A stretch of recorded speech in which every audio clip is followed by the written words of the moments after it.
Hello बच्चों, welcome to majestic physics.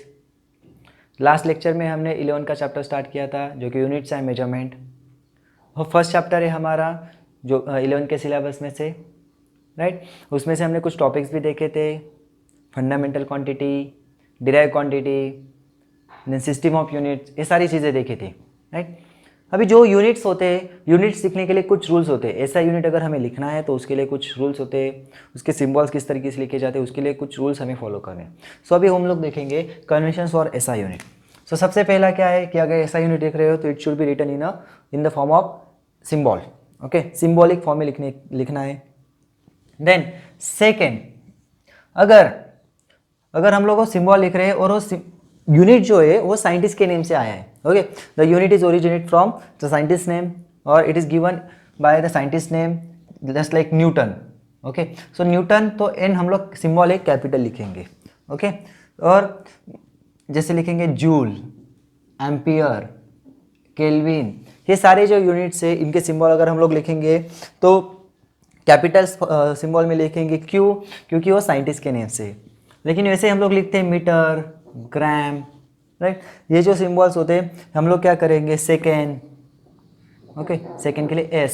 सो ये सारे सिंबल्स हम लोग स्मॉल लेटर्स में लिखेंगे क्योंकि ये साइंटिस्ट के नेम से नहीं आए। लेकिन तीसरा रूल ये बताता है, अगर आप यूनिट पूरे नाम में लिखते हो, if you write the unit in the full name और full word, then it should be written in capital letters. Newton, not Newton, okay. Ampere, sorry, ampere, not ampere. इस न्यूटन का मतलब है, जो साइंटिस्ट है हमारे न्यूटन, उनका नाम है, इस न्यूटन का मतलब है यूनिट, ओके। तो एम्पियर का मतलब है साइंटिस्ट, जो साइंटिस्ट है इसका मतलब है यूनिट, जैसे। और इनका कोई मैटर नहीं करता, इनको स्मॉल में लिखेंगे, मतलब जो साइंटिस्ट के नेम से नहीं वो तो एज इट इज ही रहेंगे, gram, second, as it is, okay. Then उसके बाद में हम लोग देखेंगे ये क्या हो गया, साइंटिस्ट के नेम से अगर आता है फुल नेम लिखोगे तो स्मॉल, साइंटिस्ट के नेम के ऐसा तो भी स्मॉल, मतलब यूनिट का फुल नेम लिखना है तो सारा का सारा स्मॉल निकला, उसमें कैपिटल आना ही नहीं चाहिए। लेकिन अगर सिंबॉलिक फॉर्म में लिखते हैं, साइंटिस्ट के नेम से आती है तो कैपिटल में लिखेंगे, साइंटिस्ट के नेम से नहीं है तो स्मॉल में लिखेंगे, दैट्स इट, ओके। और अभी हम लोग क्या करेंगे, नेक्स्ट देखेंगे, सॉरी, अभी अगर हम ये यूनिट लिखते हो, कोई भी पंक्चुएशन मार्क लिखना नहीं है हमें अननेसेसरी, मतलब न्यूटन, ओके, या फिर न्यूटन्स, मीटर्स, ऐसे नहीं करना हमें, मतलब कोई भी अननेसेसरी पंक्चुएशन मार्क यूज़ नहीं करना है, कोई भी अननेसेसरी पंक्चुएशन मार्क यूज़ नहीं करना है। ग्रामेटिकल होता है, मतलब comma, full stop, inverted comma, अगर ग्रामेटिकली आपको ज़रूरत है तो यूज़ कर सकते हो, लेकिन वहाँ पे अननेसेसरी कोई भी पंक्चुएशन मार्क यूज़ नहीं करना है। ये हो गया हमारा नेक्स्ट रूल। फिफ्थ रूल जो है वो बताता है कि मीटर्स अगर लिखना हमें, मीटर्स, तो हम लोग ऐसे नहीं लिखेंगे, सिंबल में ऐसे नहीं लिखेंगे। सिंबल जो रहेगा मीटर, जैसे ग्राम्स, हम लोग लिखते 10 ग्राम्स, तो हम लोग ग्राम्स ऐसे ही लिखेंगे, ना कि ग्राम्स, ओके। इस तरीके से, मतलब जो सिंबल्स है उसमें प्लूरल फॉर्म नहीं करना है, ओके। देन नेक्स्ट रूल जो है, अगर हम लोग कॉम्बिनेशन ऑफ यूनिट्स लिख रहे हैं, मतलब मान लो मीटर पर सेकेंड, मीटर पर सेकेंड, ओके, किलोग्राम, मीटर पर सेकेंड, तो ऐसे ही लिखना है, ऐसे नहीं लिखना है कि किलोग्राम, मीटर पर सेकेंड, मतलब एक सिंबल में, एक फुल लेटर में ऐसे नहीं लिखना है, समझ में आ रहा है, ओके। बट एक सिंबल में और एक फुल नेम में नहीं लिखना है, सारे के सारे सिंबल में लिखो या फिर सारे के सारे फुल लेटर्स में लिखो, वर्ड में लिखो, अदरवाइज नहीं तो ये रॉन्ग हो जाएगा, मतलब ये प्रेजेंटेशन ही रॉन्ग हो जाता है, ओके। देन नेक्स्ट हम लोग देखेंगे,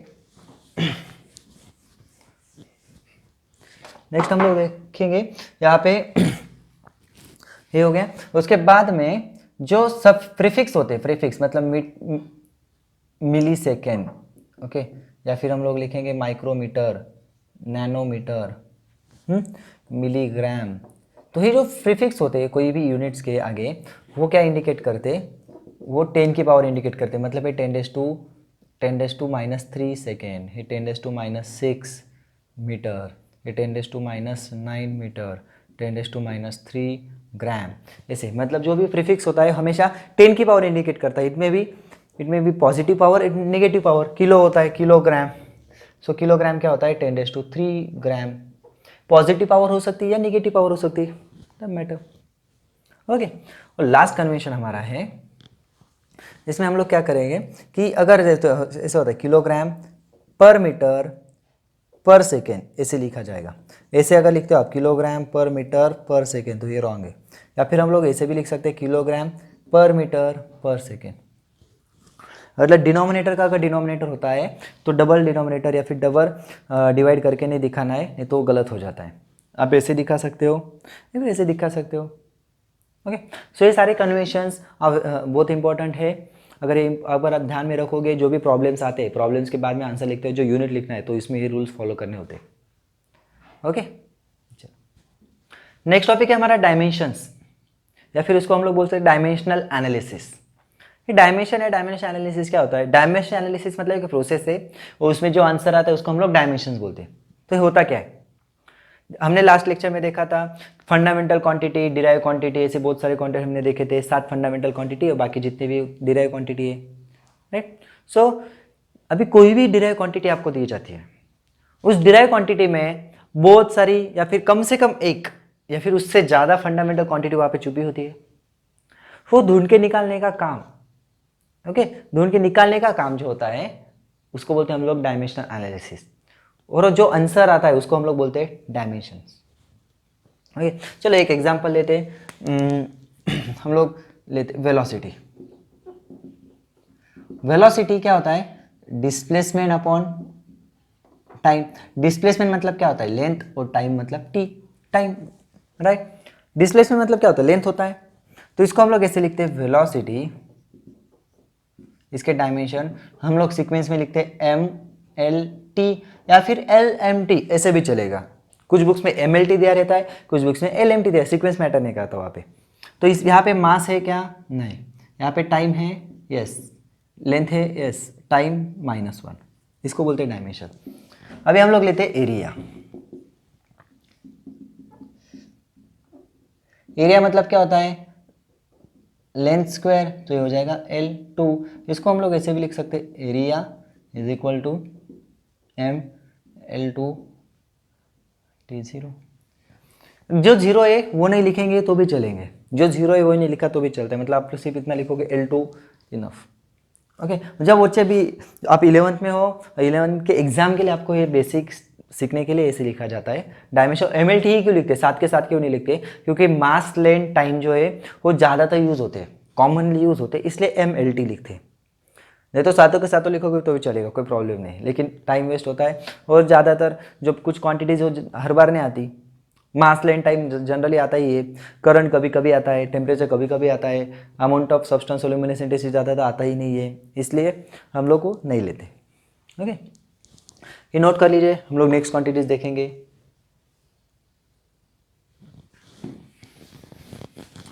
तो अभी हमें क्या करना है? सिर्फ फंडामेंटल क्वांटिटीज ढूंढनी रहती है। चलो हम लोग देखेंगे नेक्स्ट एक्सेलरेशन। एक्सेलरेशन क्या होता है? Velocity upon time. Is velocity fundamental quantity? No. Time is fundamental, तो उसको एज इट इज रखो, 1 upon time as it is रखा। वेलोसिटी हो गया displacement upon time. What is displacement? Is length, time T2।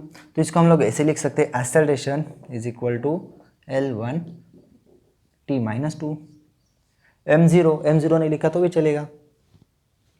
Okay, चलो next देखते हैं हम लोग फोर्स। फोर्स क्या होता है? Mass into acceleration. Mass fundamental है, एक्सेलरेशन फंडामेंटल नहीं है, तो हम लोग क्या करेंगे? मास एज इट इज रखेंगे।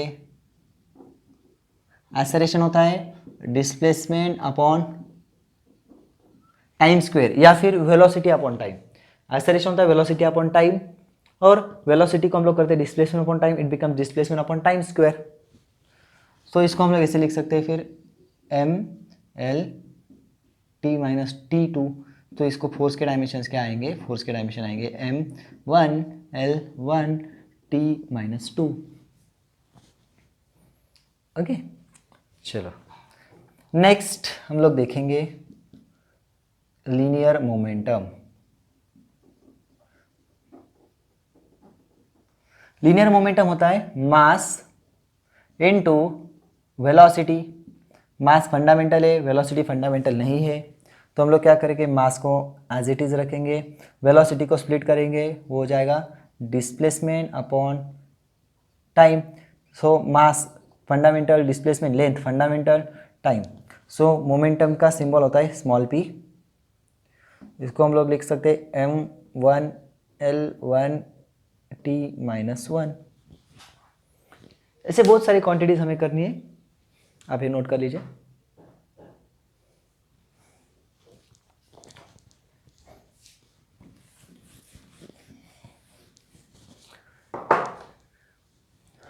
नेक्स्ट क्वांटिटी हम लोग देखते हैं वर्क। वर्क क्या होता है, force into displacement. Force fundamental है नहीं, displacement length it is fundamental. तो फोर्स क्या आएगा, मास इनटू एक्सेलरेशन इनटू ही displacement as it is, right. Mass fundamental है, डिस्प्लेसमेंट फंडामेंटल है, एक्सेलरेशन को स्प्लिट करेंगे, मास को ऐसे ही रखेंगे, एक्सेलरेशन आएगा displacement upon time square into displacement. So mass मतलब m, डिस्प्लेसमेंट मतलब l, ही डिस्प्लेसमेंट मतलब और एक l और एक t2। सो हमारा आंसर आ जाएगा m1L2T-2।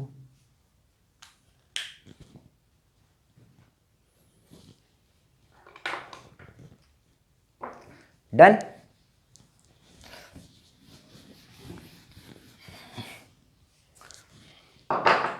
और कुछ क्वांटिटीज देखेंगे हम लोग देखेंगे kinetic energy.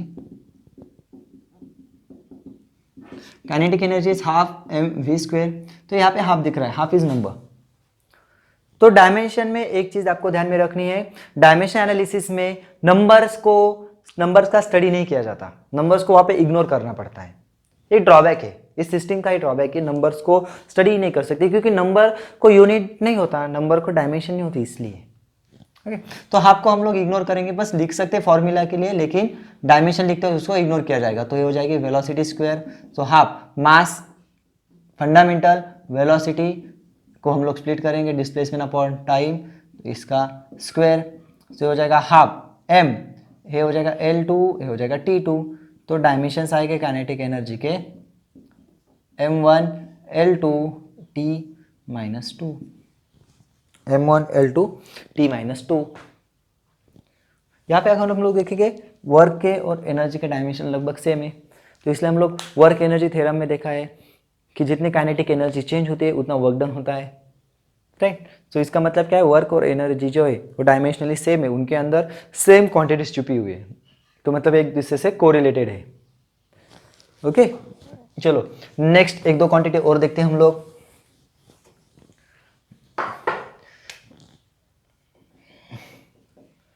Potential energy. Potential energy क्या होती है, mgh।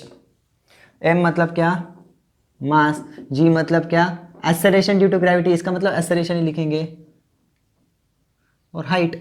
सो हम लोग mass as it is acceleration displacement upon time square. Acceleration को मैंने हर बार डिस्प्लेसमेंट अपॉन टाइम स्क्वायर लिखा है क्योंकि हमें स्टेप्स पता है, एक्सेलरेशन मतलब क्या, velocity upon time, then again velocity displacement upon time, time time time square. और एक्चुअली होता क्या है, बच्चों में एक बार टाइम लिखना भूल जाते हैं, तो वेलोसिटी को डिस्प्लेसमेंट अपॉन टाइम करते हैं और दूसरा टाइम जो है वेलोसिटी अपॉन टाइम वाला वो भूल जाते हैं, इसलिए यहाँ पे गलती होती है। तो हम लोग क्या करेंगे, एक्सेलरेशन को डिस्प्लेसमेंट अपॉन टाइम स्क्वायर लिखेंगे डायरेक्ट, तो गलती थोड़ी सी कम होती है, मिस्टेक्स वहाँ पे कम होगी। तो mass as it is displacement, length, height भी लेंथ होती है ना, और T2 से हो जाएगा m1L2T-2। हम लोग देख सकते हैं काइनेटिक एनर्जी और पोटेंशियल एनर्जी भी सेम है, मतलब एक दूसरे में इंटरचेंज हो सकती है, वर्क भी, राइट। ओके, चलो मैं कुछ क्वांटिटीज देता हूं, वो आपने ट्राई करनी है।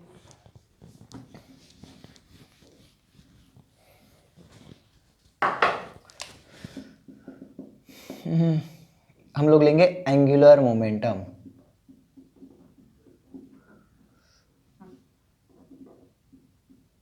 एंगुलर मोमेंटम होता है r इंटू पी, आर मतलब radius, p into linear momentum. Okay, मतलब radius into linear momentum. Radius as it is लिखेंगे हम लोग। लीनियर मोमेंटम मतलब क्या होता है, mass into velocity. Then radius length है, मास फंडामेंटल है, वेलोसिटी क्या करेंगे हम लोग, radius into mass into velocity is displacement upon time. तो क्या आ जाएगा, एल, ये एम, ये एल अपॉन टी, मतलब क्या आएगा, m1 L2 t-1। ये आ गया एंगुलर मोमेंटम।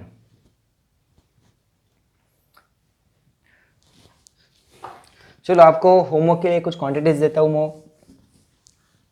ओके, होमवर्क के लिए कुछ क्वांटिटीज देते हैं, होमवर्क करोगे आप तो ये रहेगा आपके लिए होमवर्क। उसके फॉर्मूले भी लिख लूँगा क्योंकि कुछ क्वांटिटीज़ जो है आपको पता नहीं, लेकिन एज अ फॉर्मूला दूंगा तो आपको सिंप्लीफाई कर सकते हो क्योंकि फंडामेंटल क्वांटिटीज का आपको पूछना है। ओके, तो सबसे पहला रहेगा इम्पल्स। इम्पल्स होता है फोर्स इनटू टाइम। उसके बाद इम्पल्स के बाद हम लोग लेंगे टॉर्क। टॉर्क होता है फोर्स इनटू, ये होता है परपेंडिकुलर डिस्टेंस होता है, तो आप परपेंडिकुलर को भूल जाए, बस फोर्स इनटू डिस्टेंस ध्यान में रखें। ओके, और एक क्वांटिटी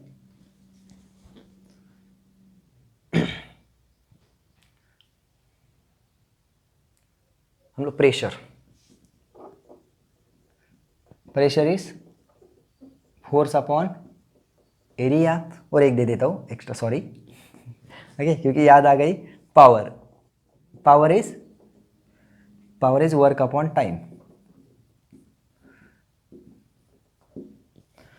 तो आपने ये क्वांटिटीज करनी है और मुझे बतानी है, कमेंट में डालनी है। नेक्स्ट लेक्चर में इसको आपको सॉल्व करके दूंगा, डोंट वरी।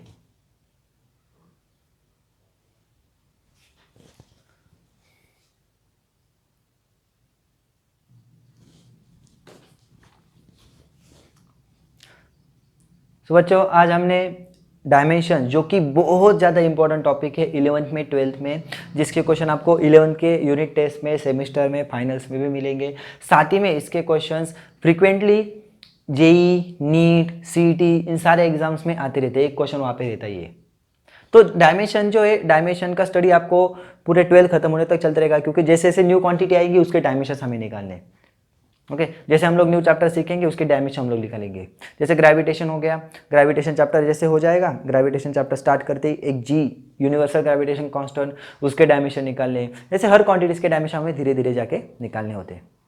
ओके, चलो बच्चों स्टडी करते रहेगा। All the best, take care, bye bye.